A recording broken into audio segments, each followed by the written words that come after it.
On parle beaucoup des restaurants, on parle beaucoup de tout ça et c'est très bien. Mais la culture, c'est de la nourriture, la culture, faut pas l'oublier.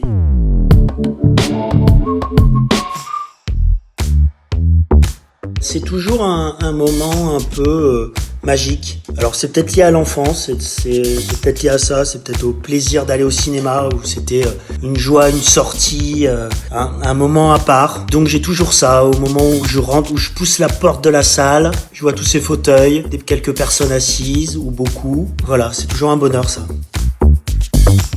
Un western spaghetti qui s'appelle Mon nom et personne. Je me souviens du cinéma qui est sur la plage à Dunkerque. Il y a un cinéma qui n'existe plus, le cinéma du Casino. Et je suis avec mon cousin et des copains à lui qui sont plus grands et moi je suis petit. Et je me souviens de ce film, ce western incroyable avec Henry Fonda. Il y a Henry Fonda dedans et il y a Terence Hill avec une musique dingue. Le thème de Mon nom et personne, vous le connaissez tous, tout le monde le connaît. Cette musique est folle. Je crois que tu n'as pas bien compris ce jeu.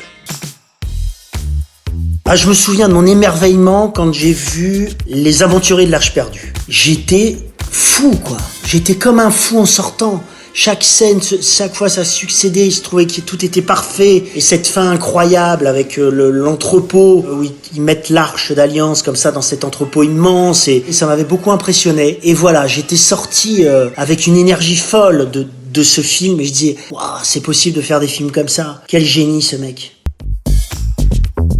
Donc je viens d'arriver à Paris et je vais au cinéma sur les Champs, pas une grande salle, sur les Champs, et il passait C'est arrivé près de chez vous, qui avait dû être présenté déjà à Cannes, mais moi bon je savais pas trop ce que c'était, évidemment je connaissais pas Benoît Poelvoorde, je connaissais rien, mais c'était l'affiche, cette affiche avec cet homme qui tire là, ça m'avait plu, et ça commence avec des vannes très très drôles. Parfois par exemple pour les nains c'est une fois son poids, c'est beaucoup plus lourd, hein. Les os sont beaucoup plus lourds chez un nain donc c'est une fois le poids. Et je commence à éclater de rire, je trouve ça extraordinaire, c'est un humour qui me plaît tellement, et c'est surréaliste, pourquoi ? Parce que j'ai jamais vécu ça, le nombre de gens qui quittaient la salle. Et qui quittaient la salle de manière bruyante, en voulant vraiment revendiquer leur rejet. C'est inadmissible, c'est pas possible de faire des films pareils. Allez viens. C'est pour rire gamin. Et je me dis, waouh, qu'est-ce que ce film provoque ? Et moi, évidemment, c'est une référence, c'est une référence de comédie, c'est un très très très très très grand film. Puis c'est là où on a découvert Benoît et le génie de cet acteur. C'est Star Wars, c'est le premier, La Guerre des Étoiles, le premier. Voilà, je l'ai pas vu sur grand écran, donc 77, j'avais 10 ans, et je suis passé à côté. C'est marrant, hein. Mes copains y allaient, moi je sais pas pourquoi, c'est bizarre la vie, hein. Je ne sais pas pourquoi, je n'avais pas envie. Donc j'ai vu La Guerre des Étoiles bien après. Et donc je regrette de pas avoir eu cette émotion de La Guerre des Étoiles et de ce fameux générique avec la musique et le générique écrit là qui défile. J'aime beaucoup aller au cinéma en fin de matinée, vers 11h, j'adore. Bon déjà parce que il y a moins de monde, hein, c'est bien sûr le principe. Et puis je sais pas, ça commence ma journée, c'est le mec qui se lève à 10h, c'est la grosse feignasse. Non mais j'aime bien ça parce qu'après je peux penser au film toute la journée. Ça me plaît et puis après je sors, c'est l'heure du déjeuner. C'est simple, hein, c'est comme tout le monde. C'est au milieu, pas trop loin, pas trop près, classique, mais voilà, ça me plaît. Mais des fois, je suis étonné, je vais au cinéma, je rentre dans la salle, puis je vois des gens assis dans le coin, complètement, genre au deuxième rang devant, dans le coin à droite. Je me dis, mais en fait, pourquoi ? Il doit y avoir une raison. Oh, ça dépend. J'ai souvent pas grand-chose à dire après, oui, c'est vrai. Il me faut un petit peu de temps. J'aime bien rester un peu dans le film, donc non, je suis plus à leur autodigestion.